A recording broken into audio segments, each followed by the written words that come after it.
গভীর এক জঙ্গলে একদিন একটি শিয়াল ঘুরে বেড়াচ্ছিল খাবারের জন্য। কোথাও সে খাবার পাচ্ছিল না। তখন হঠাৎ একটা কাকের দিকেও নজর গেল। দেখলো কাকটি একটি মাংস নিয়ে বসে আছে। কাকটির থেকে কি করে খাবারটিকে নেওয়া যায় বুদ্ধি বের করতে হবে। কাকটা তো এমনিতে আমায় দেবে না, চালাকি করে ওর থেকে নিয়ে নেব।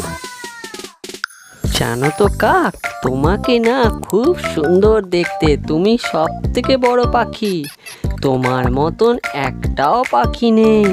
তুমি সব থেকে সুন্দর, তুমি ময়ূরের থেকেও সুন্দর। কাকটি এসব শুনে শিয়ালের কোনো উত্তর দিল না। সে চুপ করে ওই মাংসের টুকরোটা নিয়ে বসে আছে গাছের ডালে।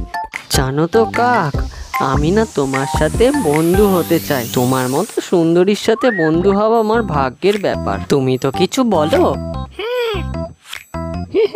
পেয়ে গেছি, মাংসের টুকরোটা আমি পেয়ে গেছি। বুদ্ধি আমার, উফ! আমার খাবার নিয়ে চলে গেল।